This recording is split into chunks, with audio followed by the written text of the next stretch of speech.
हरे Krishna. Shrimad Bhagavatam canto 5 chapter 9 जड़ भरत का सर्वोत्कृष्ट चरित्र।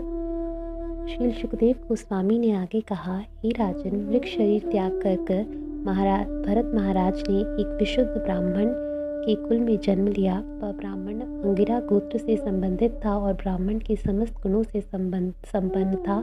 वह अपने मन तथा इंद्रियों को वश में करने वाला तथा वैदिक एवं अन्य पूरक साहित्यों का ज्ञाता था। वह दानी, संतुष्ट, सहनशील, विनम्र, पंडित तथा किसी से न ईर्ष्या करने वाला था। वह स्वरूप सिद्ध एवं ईश्वर की सेवा में तत्पर रहने वाला था। वह सदैव समाधि में रहता था। उसकी पहली पत्नी ने इसी के समान योग्य 9 पुत्र हुए और दूसरी पत्नी से जुड़वा भाई बहन पैदा हुए, जिनमें से लड़का सर्वोच्च भक्त था और राजऋषियों में अग्रणी भरत महाराज के नाम से विख्यात हुआ। तो यह कथा है उसके मृग शरीर को त्याग कर पुनः जन्म लेने की। भगवत कृपा से भरत महाराज को अपने पूर्व जन्म की घटनाएं स्मरण थी। यद्यपि उन्हें ब्राह्मण का शरीर प्राप्त हुआ था, किंतु वे अपने स्वजनों तथा मित्रों से, जो भक्त नहीं थे, अत्यंत भयभीत थे। वे ऐसी संगति से सदैव सतर्क रहते, क्योंकि उन्हें भय था कि कहीं पुनः पथच्युत न हो जाएं। फलतः वे जनता के समक्ष उन्मत्त, पागल, जड़, अंधे तथा बहरे के रूप में प्रकट होते रहे, जिससे दूसरे लोग उनसे बात करने की चेष्टा न करें। इस प्रकार उन्होंने कुसंगति से अपने को बचाए रखा। वे अपने अंतःकरण में सदा भगवान के चरण कमलों का ध्यान धरते और उनके गुणों का जप करते रहते, जो मनुष्य को कर्म बंधन से बचाने वाला है। इस प्रकार उन्होंने अपने को अभक्त संगियों के आक्रमण से बचाए रखा। ब्राह्मण पिता का मन अपने पुत्र जड़ भरत महाराज के प्रति सदैव स्नेह से पूरित रहता, उससे सदा अनुरक्त रहते थे, क्योंकि जड़ भरत गृहस्थ आश्रम में प्रवेश करने के लिए अयोग्य थे।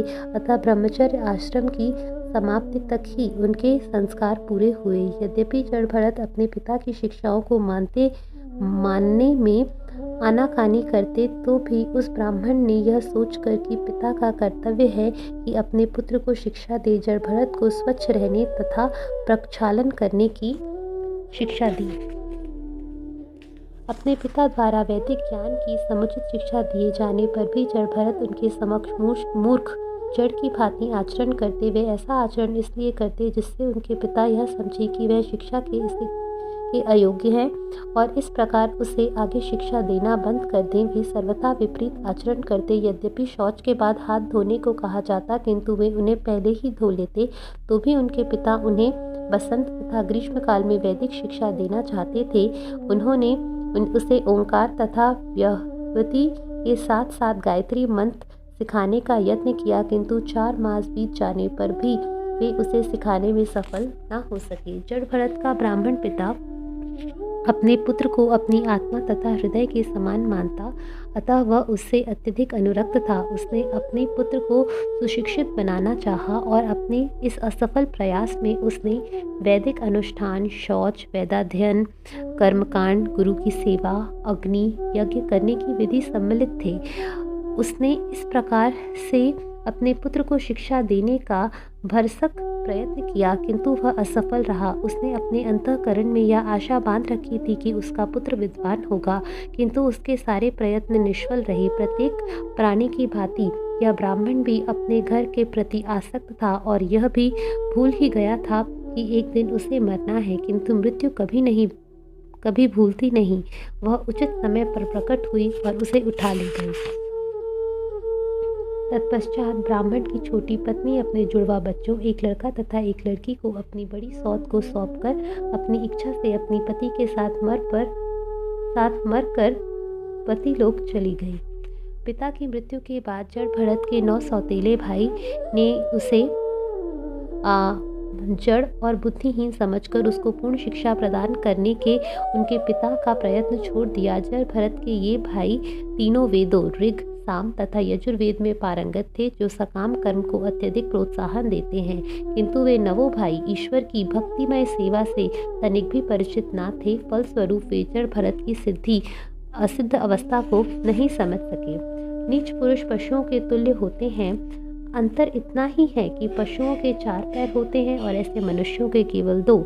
ऐसे 2 पैर वाले पाश्विक पुरुष जड़ भरत को पागल, मंदबुद्धि, बहरा तथा गूंगा कहते थे, वह उसके साथ दुर्व्यवहार करते और जड़ भरत बहरे, अंधे तथा जड़ पागल की भांति आचरण करता। ना तो वह कभी प्रतिवाद करता, ना ही उन्हें आश्वस्त करने का प्रयत्न करता कि वह ऐसा नहीं है। यदि कोई उसे कुछ करना चाहता तो वह उनकी इच्छा के अनुसार कार्य करता।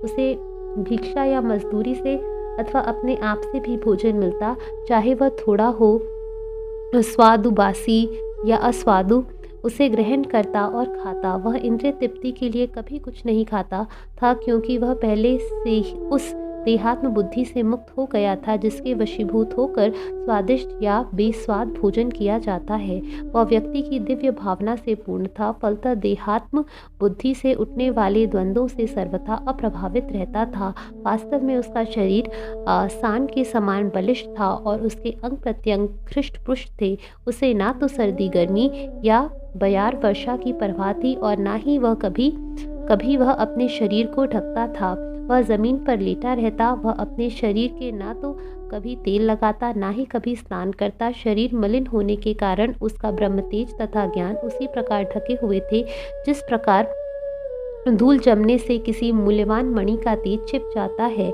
उसने केवल एक गंदा कौपीन और एक यज्ञोपवीत पहन रखा था जो काला पड़ गया था। यह जानते हुए कि वह ब्राह्मण कुल में उत्पन्न है, लोग उसे ब्रह्मबंधु तथा अन्य नामों से पुकारते थे। इस प्रकार भौतिकतावादी लोगों द्वारा अपमानित एवं उपेक्षित होकर वह इधर उधर घूमता रहता था।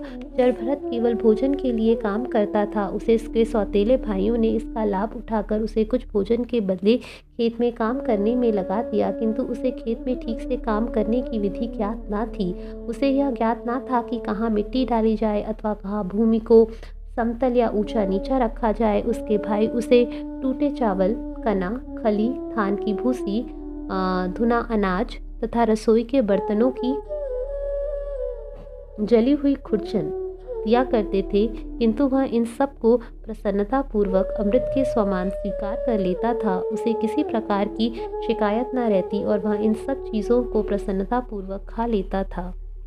इसी समय पुत्र की कामना से डाकुओं का एक सरदार जो शूद्र कुल का था, किसी पशु तुल्य जड़ मनुष्य की भद्रकाली पर बलि चढ़ाकर उपासना करना चाहता था।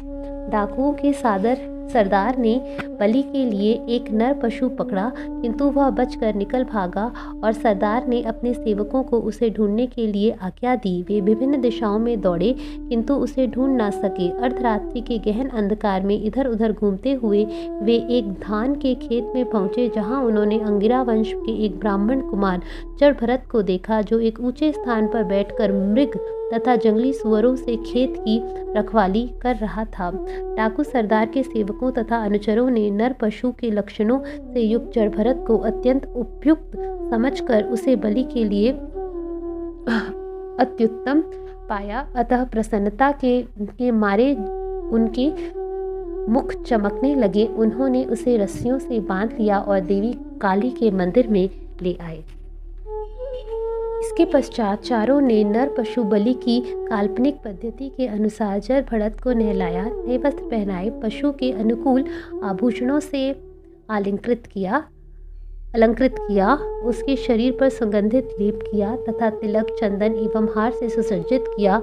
उसे अच्छी तरह भोजन कराने के बाद वे उसे देवी काली के समक्ष ले आए और देवी को धूप, दीप, माला, खील, पत्ते, अंकुर, फल तथा फूल की भेंट चढ़ाई। इस प्रकार उन्होंने नरपशु का वध करने से पूर्व गीत, स्तुति द्वारा एवं मृदंग तथा तुरही आदि बजाकर देवी की पूजा की। इसके पश्चात जड़भरत को मूर्ति के समक्ष बैठा दिया। उस समय पुरोहित के रूप में कार्य कर रहा एक चोर भद्रकाली को पीने के लिए नर पशु जड़भरत का रक्त आसव चढ़ाने के लिए तत्पर था। अतः उसने अत्यंत भयावनी तथा पैनी तलवार निकाली और भद्रकाली के मंत्र से अभिमंत्रित करके जड़भरत को मारने के लिए उसे उठाया। जिन चोर उचक्कों ने देवी काली के पूजन का प्रबंध कर रखा था, वे अत्यंत नीच थे और रजो तथा तमो गुणों से आबाद थे। वे धनवान बनने की कामना से ओतप्रोत थे, अतः उन्होंने वेदों के आदेशों का तिरस्कार किया। यहाँ तक कि वे ब्राह्मण कुल में उत्पन्न स्वरूप सिद्ध जीवात्मा जड़भरत का वध करने के लिए उद्यत थे। द्वेषवश में उन्हें देवी काली के समक्ष बलि चढ़ाने के लिए लाए थे। ऐसे व्यक्ति सदैव ईर्ष्यालु कार्यों में रत रहते हैं, इसलिए वे जड़भरत को मारने का दुस्साहस कर सके। जड़भरत समस्त जीवों के परम मित्र थे, वे किसी के भी शत्रु ना थे और सदैव पूर्ण पुरुषोत्तम भगवान के ध्यान में मग्न रहते थे। उनका जन्म उत्तम ब्राह्मण कुल में हुआ था, अतः यदि वे किसी के शत्रु होते अथवा आक्रामक होते तो भी उनका वध वर्जित था। किसी भी दशा में जड़भरत को वध किए जाने का कोई औचित्य न था, अतः यह भद्रकाली से सहन नहीं हो सका। वे तुरंत समझ गईं कि ये पापी डाकू ईश्वर के एक परम भक्त का वध करने वाले हैं, अतः सहसा मूर्ति का शरीर विदीर्ण हो गया और साक्षात देवी काली प्रकट हुई। उनका शरीर प्रखर एवं असह्य तेज से जल रहा था। किए गए अत्याचारों को न सहन कर सकने के कारण क्रुद्ध देवी काली ने अपनी आंखें चमकाईं और उनके कराल वक्र दांत दिखाए। उनकी लाल लाल आंखें दहकाने लगीं और उनकी आकृति डरावनी हो गई। उन्होंने अत्यंत भयावना रूप धारण कर लिया, मानो समस्त सृष्टि का संहार करने को उद्यत हों। वे बलि वेदी से तेजी से कूदी और तुरंत ही उन चोर उचक्कों के सिर उसी तलवार से काट दिए जिससे वे जड़भरत का वध करने जा रहे थे। फिर छिन्न सिरों वाले उन उचक्कों चोरों के गले से निकलने वाले तप्त रक्त को पीने लगी, मानो मदिरा पान कर रही हो। दरअसल उन्होंने अपने गणों के सहित, जिनमें डाइने तथा चुड़ैलें थी, उस आवास का पान किया और फिर प्रमत्त होकर वे सब उच्च स्वर में गाने तथा नाचने लगी, मानो समस्त ब्रह्मांड का संहार कर डालेंगी। उसी समय वे उनके सिरों को गेंद के समान उछाल उछाल कर खेलने लगी। जब कोई ईर्ष्यालु व्यक्ति किसी महापुरुष के समक्ष कोई अपराध करता है तो उसे सदैव उपर्युक्त विधि से दंडित होना पड़ता है। तब शुकदेव गोस्वामी ने महाराज परीक्षित से कहा, हे विष्णुदत्त, आत्मा को शरीर से पृथक मानने वाले, अजय हृदय ग्रंथि से मुक्त, समस्त जीवों के कल्याण कार्य में निरंतर अनुरक्त तथा दूसरों का अहित न सोचने वाले व्यक्ति चक्रधारी तथा असुरों के लिए परम काल एवं भक्तों के रक्षक श्री भगवान द्वारा सदैव संरक्षित होते हैं। भक्त सदैव भगवान के चरण कमल की शरण ग्रहण करते हैं, फलतः सिर कटने का अवसर आने पर भी वे सदैव अशुद्ध रहते हैं। यह उनके लिए तनिक भी विस्मयकारी नहीं होता है। हरे कृष्णा।